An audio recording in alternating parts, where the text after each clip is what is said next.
TDP నేతలే liquor దొంగలు. ఇంకా మాట్లాడితే చంద్రబాబే పెద్ద లిక్కర్ స్టార్ అంటూ ఫైర్ అయ్యారు వైసీపీ అధినేత వైఎస్ జగన్. చంద్రబాబు లిక్కర్ కేసులో అరెస్ట్ అయ్యారు కాబట్టి ఆయనపై ఉన్న కేసును వీక్ చేసుకోవడానికి వైసీపీ నేతలపై బలమైన కేసులు పెడుతున్నారన్నారు జగన్. వైసీపీ అధినేత వైఎస్ జగన్ కూటమి సర్కార్పై మండిపడ్డారు. కట్టుకథలతో లిక్కర్ కేసులు బనాయించారని ఆరోపించారు. ఎవరి మీదైనా ఎవరైనా కూడా బేతాల వ్యక్తి మనకు కథలు లేసి ఏమైనా చెప్పచ్చు. ఇలా కథలు అంటే ఒక్కొక్కసారి ఆశ్చర్యం కలిగిస్తుంది. అందరు ఎక్కడో కలిశారు అంటారు. కలిస్తే గూగుల్ టేక్అవుట్స్లో ఉండవా?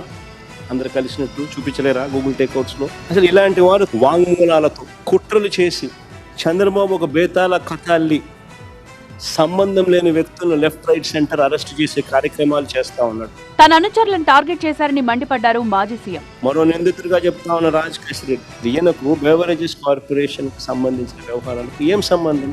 రాజంపేట ఎంపీ అయిన మిథున్ రెడ్డికి ఏం సంబంధం? రాష్ట్ర ప్రభుత్వానికి చెందిన బెవరేజెస్ కార్పొరేషన్ లిక్కర్తో మిథున్ రెడ్డికి ఏం సంబంధం?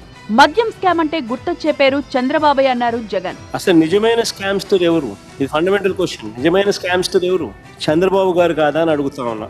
2014 నుంచి 19 మధ్య చంద్రబాబు చేసిన లిక్కర్ స్కామ్ మీద చంద్రబాబు నాయుడు గారు బెయిల్ మీద లేడా అని అడుగుతా ఉన్నా. వైసీపీ నేతలపై లిక్కర్ కేసులు పెట్టడం వెనుక చంద్రబాబుకు ఓ వ్యూహం ఉందన్నారు వైసీపీ అధినేత.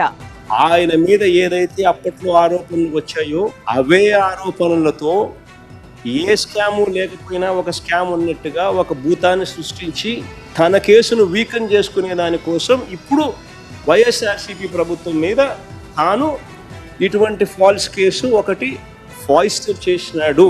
విజయసాయి పైనే ఫైర్ అయ్యారు జగన్. విజయసాయి రెడ్డి చంద్రబాబుకు లొంగిపోయిన మరో వ్యక్తి. రాజ్యసభ సభ్యుడిగా 3.5 సంవత్సరం తనకు టర్మ్ ఉండగా చంద్రబాబు నాయుడు గారు కూటమికి మేలు చేసేందుకు ఆయన రాజ్యసభ సభ్యత్వానికి ఆయన రాజీనామా చేశారు. తన రాజీనామా వల్ల చంద్రబాబు నాయుడు గారి కూటమికి మేలు జరుగుతుందని తెలిసి తాను ప్రలోభాలకు లోనై అమ్మేసి కూటమి ప్రభుత్వం చేస్తోన్న మోసాలను ప్రజల ముందు పెడతామన్నారు జగన్.